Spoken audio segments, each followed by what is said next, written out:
The night my parents handed my sister a brand new house for graduation, the room erupted. Applause burst out like fireworks. Phones came up to capture the moment. Proud smiles stretched across every face in that dining room. My mother clasped her hands together like she'd just pulled off a miracle. My father stood tall, chest puffed, soaking in the admiration as if he himself had earned the degree. Barbara, my older sister, stood there pretending to be shocked, one hand flying to her mouth. But I knew her too well, the tiny pause before her smile, the way her eyes flicked to my parents first. She'd known. Of course she'd known. "Surprise!" my mom said, her voice shaking with excitement. Dad wrapped an arm around Barbara's shoulders. "Our little graduate deserves a strong start." Someone shouted, "You're so lucky." Another said, "What amazing parents." The house was worth around $120,000. Everyone knew. They didn't whisper it. They announced it proudly, like a trophy being displayed. Then my dad turned toward me. "And for you, Mia," he said, reaching into a small gift bag, a gym membership. For half a second, I didn't understand. I waited for more. Another envelope, another box, something. But that was it. He held up a thin card with a plastic sleeve. My name printed across it in bold letters. The room went quiet for one breath. Then people laughed. Not awkward laughter. Not uncomfortable chuckles. Real laughter. Loud, easy, relieved. My mother smiled like it was practical. "We just want you to stay healthy, honey," Dad chuckled. "You can't put a price on fitness, right?" A few relatives nodded, amused. Someone joked, "Guess we know who the favorite is," and laughed again. I felt something crack inside my chest. Not anger. Not yet. Embarrassment. Hot, burning humiliation crawled up my neck and into my face. I stared down at the table, tracing a tiny scratch in the wood with my finger, trying to breathe normally, trying not to cry, trying not to disappear. Barbara leaned closer and whispered, "Maybe if you tried harder, you could upgrade yourself too." She smiled when she said it. I didn't trust my voice enough to answer.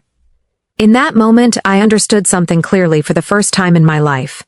This wasn't it careless. This wasn't a joke gone wrong. This was deliberate. They wanted me to see my place. I stood up quietly, picked up my coat, and said, "I'm heading out." My mother frowned like I'd embarrassed her. "Already?" Dad barely looked up. "Drive safe." Barbara didn't even pretend to care. She was already back in the center of attention, surrounded by congratulations. The cold night air slapped my face as I stepped outside. I kept walking until my hands stopped shaking. When I finally reached my car, I just sat there gripping the steering wheel, replaying every laugh in my head. That was the night I stopped pretending this was normal. "My name is Mia. I'm in my early 32nd. I work a steady office job that pays the bills and keeps my life predictable. I live alone in a small apartment in a big city. Nothing fancy. Just clean counters, quiet nights, and space that's mine. I've always liked it that way. From the outside, my family looked perfect. Holiday photos on the wall, big dinners, loud laughter, the kind of family people assume is close. But inside that house, there was always an order. Barbara was the golden one. Everything came easier to her, or at least it seemed that way. When she messed up, someone cleaned it up. When she wanted something, it appeared. A new car after an accident. Extra tutoring when classes got tough. Excuses made before anyone even asked. I was the opposite. The responsible one. The low-maintenance one. The one who could handle it. If something went wrong in my life, the answer was always the same. You'll figure it out. And I did. Over and over again. Within a week after that dinner, I found my apartment. Small, quiet, mine. I moved without asking for help. I didn't tell my parents where I was going. I didn't make announcements. I just left. The first few days, the silence felt strange. Then it felt peaceful. Barbara called first. Her voice was light, teasing. "So, how's the place? Cozy?" I didn't answer. Later she texted a photo of her living room. Hardwood floors, huge windows, sun pouring in. The caption read, "Still can't believe it's mine." I muted the thread. Then my parents tried. My mother left voicemails. "Are you done being dramatic yet?"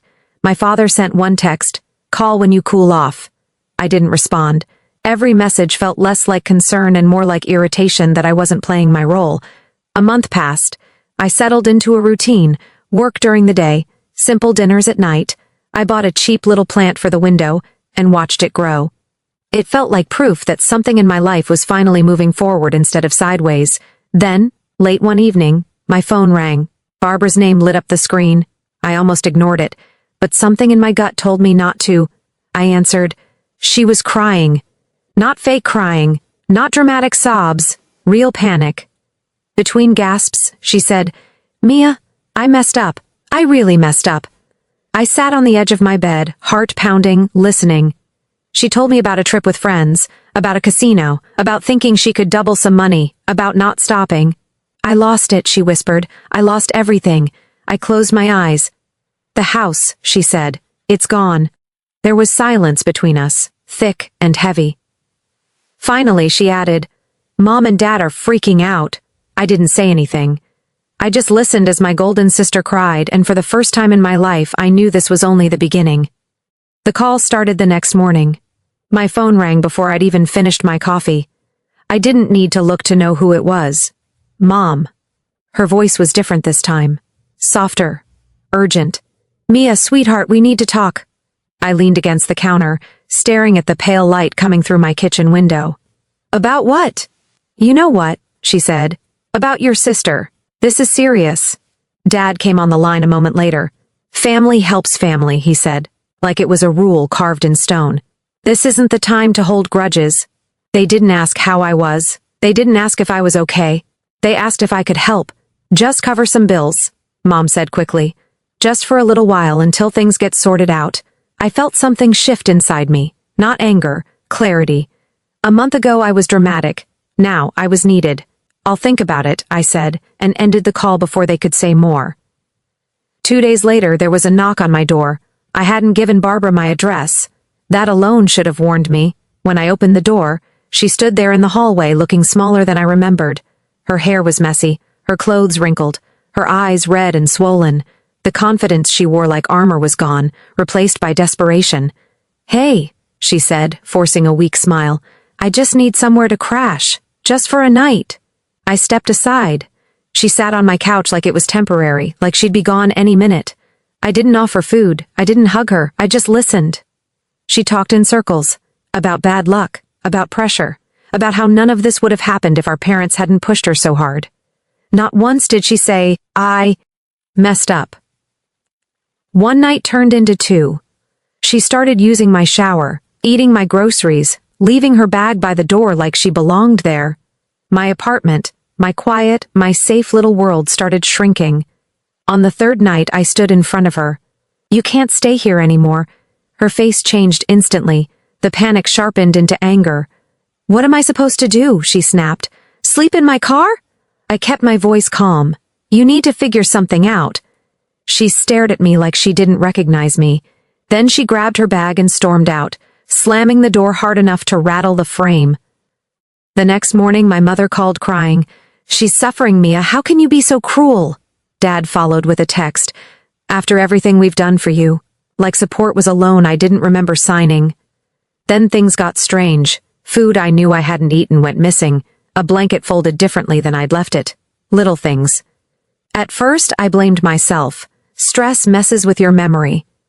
But one night, I noticed the small window in my laundry nook wasn't fully locked. I never opened that window. My stomach tightened. That night, I set my phone up to record before going to bed. When I watched the footage the next morning, my hands started shaking. At 2 a.m., the window slid open. Barbara climbed in. She moved quietly, like she'd done it before, went straight to the kitchen, ate standing up, then curled up on the floor with one of my blankets and fell asleep. I felt sick. I confronted her that day. She denied it at first, swore I was imagining things. Then I showed her the video. She broke down. "I was ashamed," she cried. "I didn't want Mom and Dad to see how bad it is. I thought you wouldn't notice." I looked at her for a long moment. Then I said, "You have 1 hour to leave, and don't come back." She left without another word. That's when why parents stopped asking. They started accusing. They told relatives I was heartless, that I'd abandoned my sister when she needed me most, that I was cold, ungrateful. Only one person pushed back. My uncle called me and said, "You're not wrong, and they know it. They're just not used to consequences." I wanted to believe that was the end of it. I was wrong. The letter arrived on a Tuesday, plain envelope, my name printed neatly on the front, like nothing inside could possibly be dangerous. I opened it standing at the counter. My coffee went cold beside me. It said I owed money, not a small amount, enough to make my chest tighten, enough to threaten everything I'd worked for. Overdue payments, warnings of further action. I read it 3 times, convinced there had been some mistake. I hadn't taken out any loans. I paid my bills on time. I kept my life boring on purpose. Then I saw the address listed, my parents' house. My hands started to shake. I spent the rest of the day on the phone, asking careful questions, writing everything down. By the time the sun went down, I knew exactly what had happened. Someone had used my information to open a loan. The money had gone straight into covering Barbara's mess. Rent, utilities, other bills they didn't want to name. They hadn't asked me. They hadn't warned me. They decided for me. That night, I got in my car and drove back to the house I'd grown up in. I didn't call ahead. I walked up the familiar steps, feeling like I was entering a place that no longer belonged to me.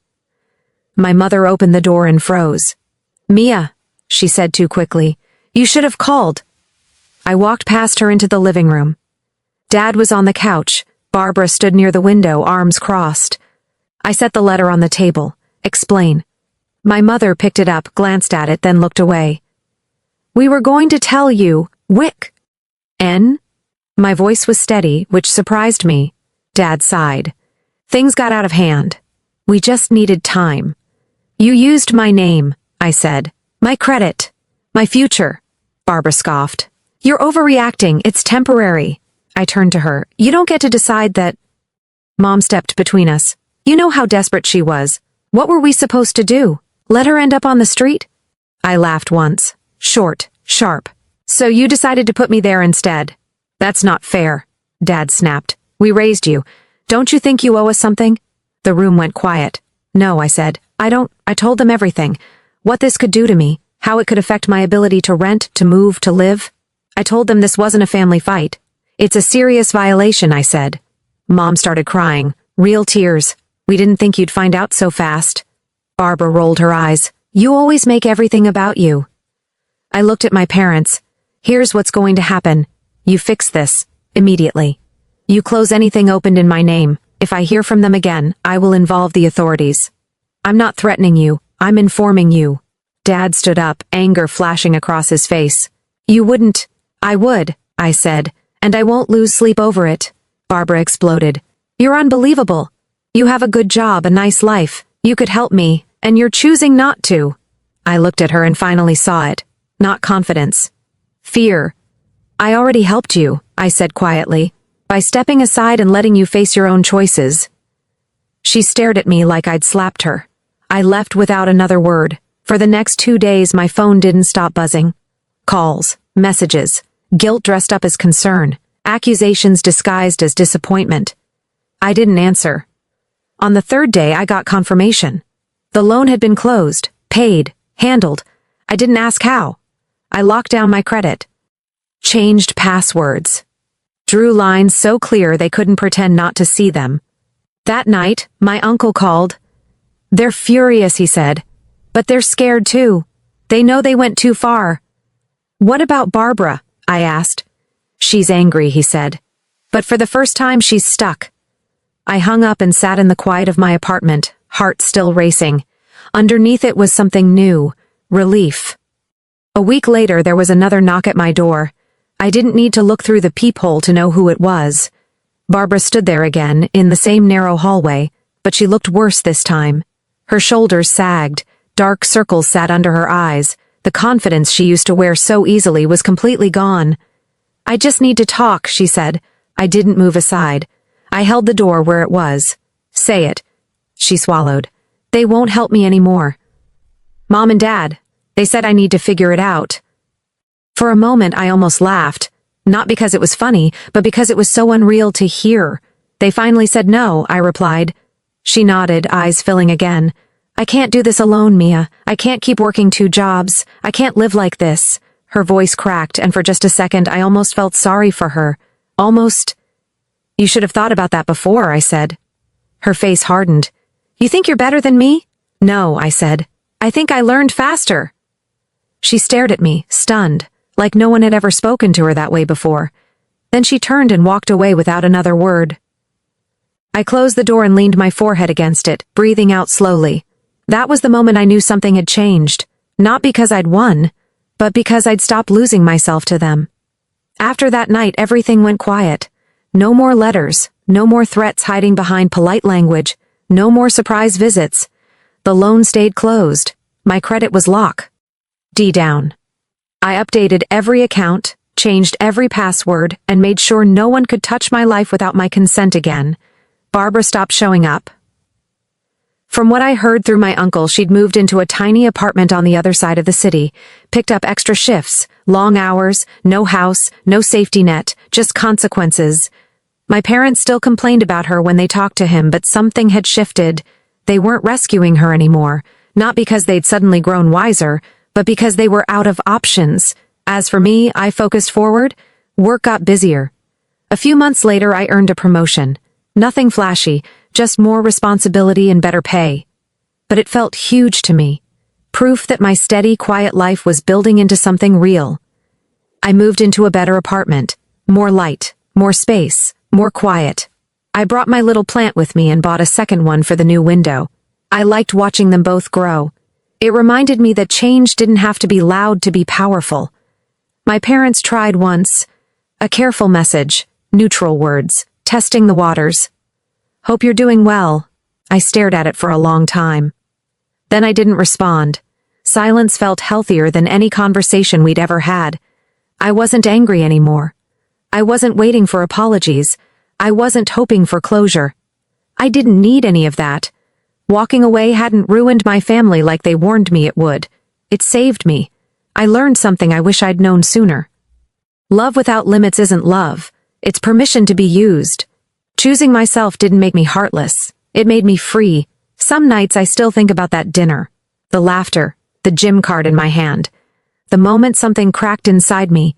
I'm grateful for it now, because cracks are where the light gets in. If you've ever had to protect yourself from the people who were supposed to protect, you're not alone. And if walking away feels like failure, remember this. Sometimes walking away is how you finally win.